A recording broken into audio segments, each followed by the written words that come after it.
Welcome to Pressure Points. Big night tonight for AI more broadly. And I think that this is going to be a moment that we're going to look back at as a point where there was an increased urgency across the board for companies to get behind AI.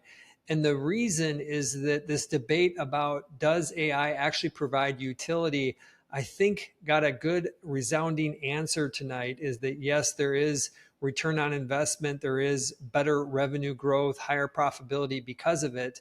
And specifically, both Meta and Microsoft just blew out the numbers.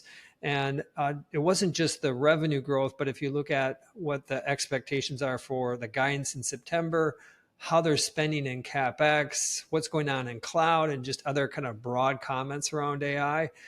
This was really remarkable to see two companies this size that are having very similar kind of takeaways. And I think it does speak to this message being sent to the world that AI is a worthy investment. I think it's a sign too that we are much earlier.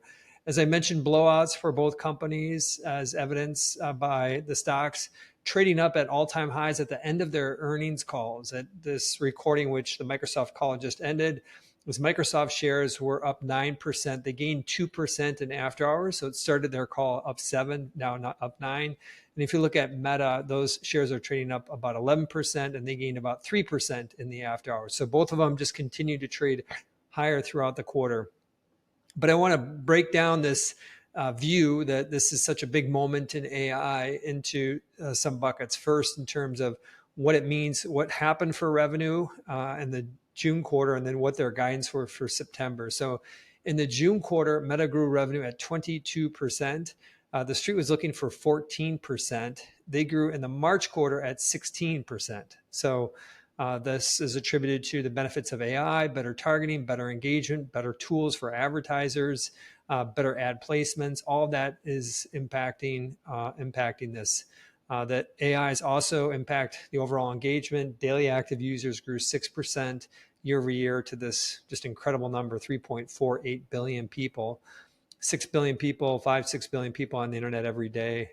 Just a huge number that they're tapping into. So that was the June quarter for Meta. For Microsoft, they grew at 18%. The street was looking for 14%. This was the biggest delta beat. This is that they've seen. We went back over 3 years. So they beat by $2.6 billion. The average beat over the last 11 quarters was 0.9 billion, so $900 million. So if you're going to, for those statistic jockeys out there, this is a 3.3 standard deviation beat. So basically out of the ordinary for a company like Microsoft to have this level of a beat. So that's the June quarter, pretty impressive. The guidance for the September quarter is from Meta on their top line, looking for 21% growth.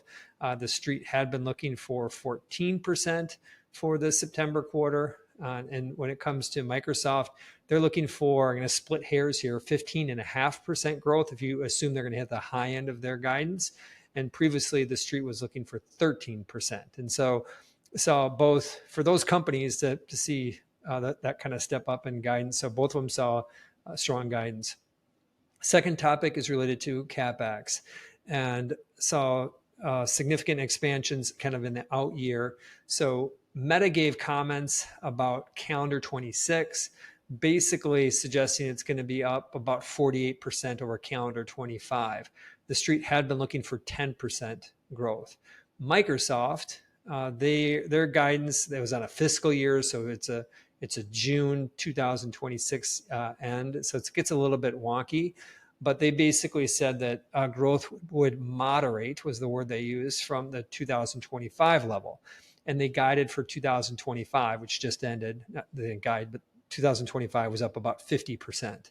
So what that, I think, moderate is, call it 25%. So effectively, the growth has gone from, for next year, they're calling for it to grow at around 25%. Previously, the street was looking for 11% growth.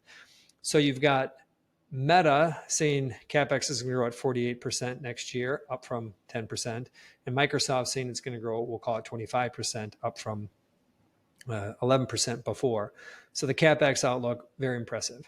Next is Azure. Of course, this just the cloud side only impacts what's going on in Microsoft, but that grew 39% year over year. The Whisper number was 34. The Imprint number was 33. Just totally blew it out of the water. And they said on the call that that number would have been even higher if it were not supply constrained. That's kind of a typical theme we've heard from these companies. Their cloud business would be higher. We'll probably hear it again from Amazon tomorrow. So the Azure piece continues to be in check. And then just last on the kind of the bigger picture, beyond the quarter, beyond the guidance, beyond Capex for next year, is this message. And you saw Meta stock react positively from this from Zuckerberg on superintelligence. And as a quick recap, there's a general belief we're going to get to general intelligence, which is the ability of a machine to think kind of at the level of a human. Most people are on board that that's going to happen in the next few years. There is less people, I'd say a significant number of less people believe we'll get to superintelligence. And that's when the machine can think at a level beyond what humans can. The machine will give us insights and we just take the insights and kind of run for it. So the fact that Zuckerberg has been talking more about superintelligence recently, I mean, he's really putting the stake in the ground that is saying that this is going to be something that's big, I think is noteworthy. And he said towards the end of the call that when he was asked about superintelligence, he said, you know, the takeaway is you should take superintelligence seriously. He's speaking to the audience that generally, let's say 90% of people think that don't take it that seriously. But if in fact that does happen, he sees a world where there's this personalized superintelligence, which the machine just knows what to give you even better than what you want. Kind of a scary reality about how we'll be medicated, I think, in a social world in the future. But this is going to be just an advertising juggernaut that I think if they land that superintelligence piece and he thinks it's closer than we expect, I'll say closer is 5 years from now. But either way, if we get to superintelligence, the market is going super much, how about that for a sentence, higher. On behalf of Pressure Points, I'm Gene. Bye for now.